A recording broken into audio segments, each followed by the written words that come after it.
apakah tahap kefahaman PBD di kalangan guru dan ibu bapa di SK Bayan Baru? Dengan segala hormatnya, dipersilakan Puan Nazzatul Ashimah untuk memberi pandangan beliau. Terima kasih saya ucapkan kepada Puan Genevieve Wong, pembimbing pakar PBD Barat Daya. Terima kasih juga saya ucapkan kepada pihak JNDP Kebangsaan, khususnya sektor pembelajaran PBD Barat Daya dengan kerjasama USDP PBD-BD atas inisiatif menganjurkan Pramuka Trivia PBD SK Bayan Baru. Assalamualaikum, salam sejahtera, salam trivia, salam SKBB Negeri. Saya dapati ramai rakan-rakan saya daripada seluruh Malaysia yang join IU pada pagi ini. Terima kasih di atas sokongan rakan-rakan.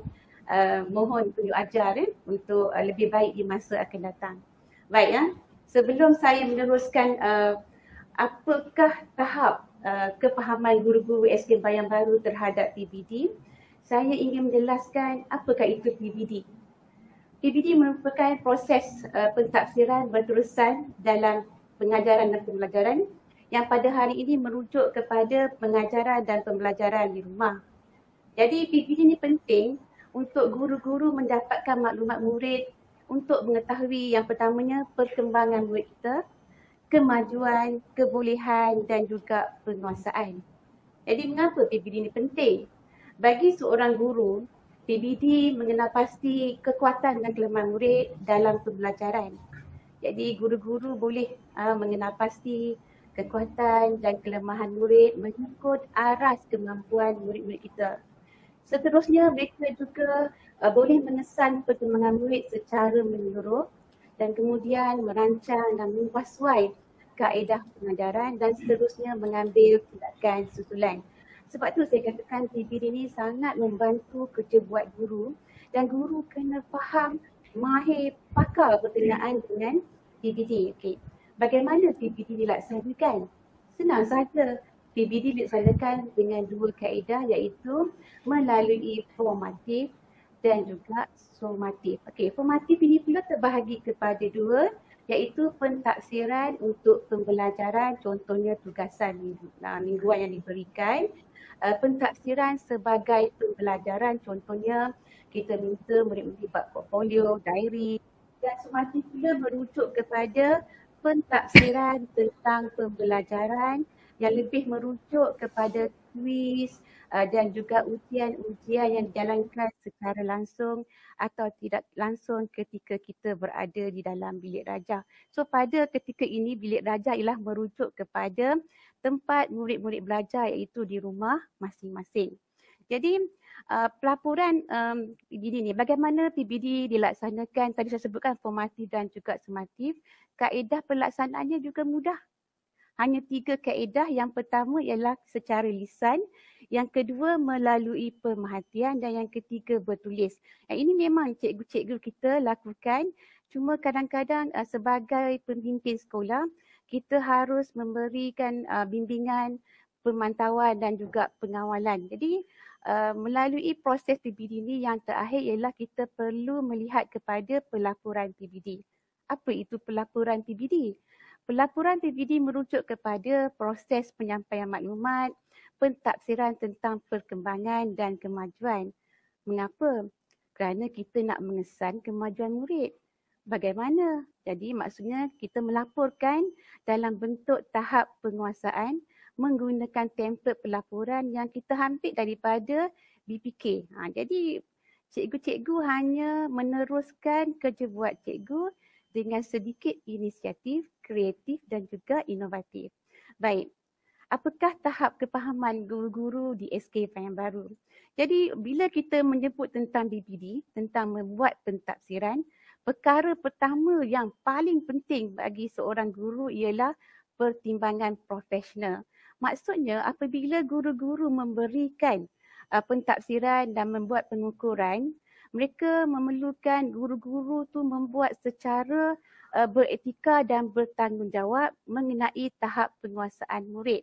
Dan ini sebenarnya memberi keyakinan kepada khalayak ramai terutamanya ibu bapa supaya mereka percaya bahawa guru telah melakukan pentafsiran secara adil, telus dan sistematik berdasarkan analisis dan rumusan maklumat terhadap pembelajaran. Jadi pertimbangan profesional ini pula dengan 4 cara, iaitu yang pertama ialah berkenaan dengan pengetahuan guru itu.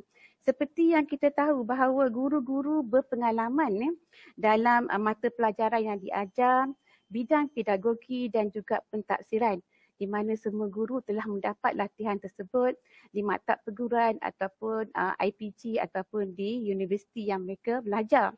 Seterusnya ialah tanggungjawab profesional.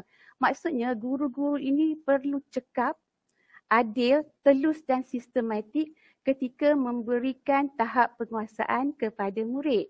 Yang ketiga ialah input murid, bermaksud cikgu memberikan input murid secara profesional melalui interaksi dengan murid berdasarkan prestasi dalam aktiviti pengajaran dan pembelajaran. Dan seterusnya yang keempat ialah melalui pengalaman guru-guru tersebut. Jadi di Sekolah Kebangsaan Bayan Baru, kita mensasarkan PBD ini kepada 3 kelompok yang sering saya wawarkan kepada guru-guru, iaitu kelompok CSL, cemerlang, sederhana dan lemah. Jika kita mengukur kemajuan murid itu, mereka masih tertinggal di belakang, maka proses pemulihan, bimbingan perlu dijalankan, dan jika murid itu mencapai kemajuan yang cemerlang, perlu adanya pengukuhan supaya mereka terus cemerlang dan tidak merasa bosan apabila aktiviti pengajaran dan pembelajaran serta pentafsiran dijalankan. So bertitik tolak dari perkara yang saya sebutkan di atas itu, maka sebagai pentadbir sekolah, saya bertanggungjawab menganalisis data PBD yang ada di sekolah. Jadi isu strategik yang diperolehi daripada data tersebut, memang semua guru adalah guru yang mahir, guru yang hebat, tetapi kadang-kadang mereka kurang yakin dan kurang motivasi dalam melakukan PBD. Ini menyebabkan tahap penguasaan 5 dan tahap penguasaan 6 di kalangan murid-murid agak kurang, dan ini perlu digilap supaya tahap penguasaan 5 dan tahap penguasaan 6 murid-murid dapat ditingkatkan. Jadi sebenarnya guru-guru juga masih sama-sama berkenaan tahap penguasaan 1 hingga tahap penguasaan 6. Ramai yang boleh hafal. Bila saya jumpa guru-guru SK Bayan Baru pada pertama kali pada tahun 2020, ketika saya berpindah ditukarkan ke SK Bayan Baru, perjumpaan kali pertama ada sesi soal kenal mengenal. Bayangkan saya kenal dengan cikgu hanya menggunakan tahap penguasaan. Jadi boleh tanya dekat kawan-kawan rakan-rakan di SK Bayan Baru, saya akan tanya, cikgu apa dia tahap 1? Percaya atau tidak, ada cikgu rasa macam tahu tapi tak tahu. Senang saja, tahap 1 tahu, tahap penguasaan 1 kan tahu. Tahap penguasaan 2 tahu dan faham. Tahap penguasaan 3 tahu, faham dan boleh buat. Jadi adalah sangat mustahil jika murid tak mencapai tahap penguasaan 3. Tahu, faham dan buat berdasarkan DSKP tahap murid masing-masing. Jadi seterusnya untuk mengetahui sama ada murid kita telah ada nilai murni ataupun ada kolaborasi antara rakan mereka, mereka diberikan tahap penguasaan 4. Tahu, faham, buat dengan beradab. Jadi seterusnya tahap penguasaan 5, tahu, faham, boleh buat dengan beradab terpuji. Dan akhir sekali tahu, faham dan boleh buat dengan beradab misali. Jadi guru-guru ni bila dengar misali dia takut nak bagi tahap penguasaan tersebut kepada murid. Maka dan didapati juga bahawa tiada perkongsian amalan terbaik dalam PBD di kalangan guru-guru. Sedangkan kita ramai guru-guru hebat, jurulatih-jurulatih utama negeri yang mahir tentang pentafsiran, yang mahir tentang menyentuh PBD secara lebih efisien. Jadi kita galakkan perkongsian amalan terbaik antara rakan-rakan guru kita. Jadi melalui pengalaman-pengalaman yang saya lalui bersama dengan rakan guru SK Bayan Baru, maka bersesuaian dengan tajuk hari ini, Traveluka PBR, maksudnya pengembaraan penerokaan PBD di SK Bayan Baru. Saya serahkan kembali.